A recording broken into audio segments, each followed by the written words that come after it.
Hello everybody, welcome along to Sportsbet TV with me, Paul Alster. This is my final bulletin of 2023. The year has really flown, and I thank all of you that have stayed with us and followed the selections over the course of the last 12 months. It has been another really profitable year here at Sportsbet, and I'm going to in just a moment go through the profit and loss that we have for the year. And what I can tell you is I have one selection for you for Saturday. If you happen to be joining the channel for the first time here at YouTube, just press the subscribe button just below the screen. It's absolutely free, and you'll be able to be kept in touch with all my free selections.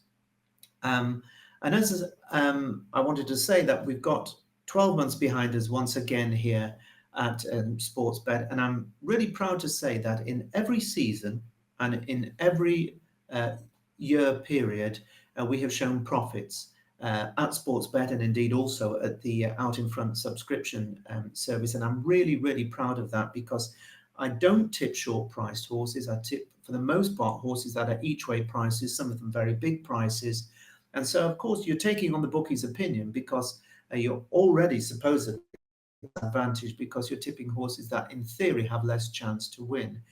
I don't actually subscribe to the bookmakers' opinion always of the markets, and that's why I feel that we do particularly well. What I can tell you about 2023 is the following, and hopefully you'll be able to see this up on screen. It's the profit and loss for 2023, and as you can see, this year we've been basically looking at one or two selections each weekend, and then a few selections during the festivals. And so we've got a far more limited number of selections to what had been the case previously. Nonetheless, despite having had a bit of a hit and miss start over the first 6 months of the year, as you see with losses in January, March and June, some profits in February and April, and remarkably both May and July finishing absolutely dead level. Since the end of July, we've really been flying, and this is why I say to people, you've got to look at this in the round over a longer period. And as you see, August and September, some very nice steady profits. Then in October, £352 profit. Now, all these figures are done to the nominal £10 each way stake, or the very rare £10 win bet that I suggest. In November, £130 profit, and so far in December, £51. £51 is the profit, and it will end as a profit because I've only got the one tip, which if it loses £10 each way is minus 20. So at the very worst, we're going to show a £31 profit in December, but I'm hoping that we're going to be able to take it up into three figures there. And so overall, up to the 30th of December, we're showing an annual profit of £479 to the level £10 each way stakes. Now, taking into account that most tipping services do not show a profit, and most punters do not show a profit. That's why the bookmakers make very good dividends for their investors. I'm really very proud indeed to be able to point out that £479 profit going into the last day tipping this year.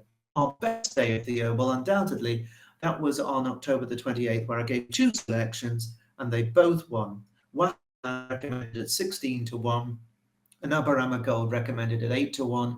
It was a 152 to 1 double. It was an absolutely cracking day, but there were plenty of other days where we had nice winners. And also, the thing to really bear in mind is it's not just about winners. It's about placed horses with small profits, maintaining your overall flow of profits as opposed to losses. So when people might say, and I've seen people sniping in the comment section every now and then, those that are not prepared to put up their selections and be there to be scrutinized by all and sundry. It's not just about the winners, it's about the overall profit. And I'm afraid unless people can get that into their head, they're never going to make a profit from punting. You've got to find a way to show an angle and finish ahead over the season or over the year. So I'm delighted that that's been the case here. What I would like to say is that there are a lot more chances and a lot more suggestions that I have and selections for you over at my Out in Front subscription service, which has been absolutely flying. We've had a great time of things over the Christmas period. Hewick did as a massive winning the King George, tipped at 16-1, that remarkable last to first win. And then my one selection today, Friday, over at Leopardstown, has just made all the running to win at 12-1. That's one bet, 12-1 winner at Out in Front on Friday. So some very, very big profits building up over the Christmas period. There are 3 selections at Out in Front for Saturday. I'll also be tipping there on Sunday. It is not too late to sign up and join us. There's no tie-in, so you can join us and leave whenever you choose to do so. But most people are not choosing to leave because they're happy with the way things are going and the profits that they're making. You can find out how to join us via the link that is listed in the description box just below this screen. And so, on to my one recommendation for you on Saturday. Saturday, a day where proper each-way betting opportunities are very thin on the ground. There are a lot of small fields, plenty of 5, 6, even 7-runner races, not too many where you can have a proper, meaty each-way bet. But at Newbury, in the 12:05 on Saturday, the opening race there, we have a 2-mile mares handicap hurdle. The going is good to soft in places and 9-run. And this really is a bit of a cliche, but it's a very tightly knit contest. They have some sort of a chance. It's a nice little tight handicap. I'm going to start the horse at the bottom of the weight. That's Parikama, who comes from the all-conquering Gary Moore yard, who had that day to remember on the 27th with Nassalam and Editor Dujit, and just that fantastic across-the-card treble. That was breathtaking for the Gary Moore yard. The star of the stable. She's modest on she's better over hurdles, winning at Taunton in February, the novices event, and she's run since then fairly well in her 5 starts since. Now, the last time she wasn't beaten very far at all, and she might have gone very close to winning had her jockey not lost dropped his reins on the run-in. So, of course, she had less than otherwise the case. These things happen. He's still learning. Claims £10 and he's back on Hargreaves, but I'm just not sure that he might lose out again to a more experienced rider. But she certainly is getting plenty of weight. At the very top of the handicap is the Alster Ralph trained Magical Maggie, a winner of 2 of her last 3 starts. She's at Carmel in May off a mark of 115, and she looked to have done really well through the summer.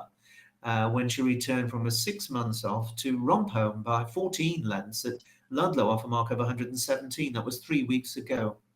Now, she's gone up £7 for that win. I think she'll still be competitive, but she does have a lot of weight. Now, Makuma is trained by Anthony Charlton, and he's the guy who was taken over from Bradley, of course, his license suspended for a series of irregularities. So Anthony Charlton has stepped in to take over the yard. And Milton did really well with this Makuma last season. She won in juvenile hurdles, 4 of her last 5, very, very well placed. No doubt about it, Milton Bradley, a very shrewd trainer, but obviously the kinks in the personality. His son Bradley, a capable jockey, rode Makuma to her last 3 victories, and he's on board once again. This will, however, be the first time she takes on older horses, so we'll get a better judgment of quite how she's progressing from this race. Now, the class horse of the race, in my view, is Fergal O'Brien's Grey Val, a horse who won a listed juvenile hurdle at Doncaster in January, followed up at Huntingdon, and then wasn't disgraced when 8th in the Grade 1 juvenile hurdle at the Aintree Festival in April. And it might well be that she needed the run after a long break when she was a creditable 6 in a hot handicap at Ascot last time. And I think she rates a danger, especially as she's been dropped £2 since then. And of the rest, well, John Joe O'Neill has Walk of Shame, who won a minor race at Southwell last time, and this will be a tougher examination. Paul Nicholls has Lime Avenue, and Nicky Henderson has Spring Note. None of them dismissed lightly, even though the latter 2 have failed to fire so far this season. So it brings me on to my selection, which is a filly called Mary. Mary is trained by Ian Williams and is the mount of Charlie Todd, another 4-year-old taking on older horses, but she's very much unexposed, I think, after just 5 runs. Indeed, she's still a maiden. She's yet to win, but she has placed 2nd or 3rd in 4 of her 5 races so far, and she does seem to be progressing the right way. Now, probably the best of her 3 runs last season was when she was a decent third in a Cheltenham bumper in April, and she made a very promising start to her hurdles career at Huntingdon in November, and that was after a 6-month break. She was warming to the task through the contest, and she stayed on nicely at the finish, although she never threatened the long odds-on winner, who's very highly regarded and has since gone on to complete a 5-timer. Now, Ian Williams then threw Mary in very much at the deep end here at Newbury last time in a listed race where, after racing very close to the pace throughout, she kept on in the closing stages without being able to quicken with the first 2, and she finished third to the odds-on Manamole, which I think, all things considered, was a pretty solid effort. Now, her opening handicap mark of 113, I think, looks pretty fair. And if she can take even another small step forward, say improve 3 or 4 pounds, then I think that Mary has a real chance of going very close here. The only firm going up early at the time of this recording were Unibet, who went 8-1 each way for the 3 places for Mary, and that'll pretty much do for me. So Mary is my choice for you on Saturday at 12:05. As I said earlier, if you want more tips, do check out the link to the Out in Front site at Patreon and consider joining me there. But all that remains really is to thank you again for supporting the channel over the last 12 months, and I look forward to you joining me into 2024 as we build up towards all the big meetings, including, of course, the Cheltenham Festival, the start of the Flat, and everything else to come. But for now, from me, Paul Alster, and all the team here at Sportsbet, I want to wish you all a very, very happy, healthy, and a prosperous new year. Bye-bye for now.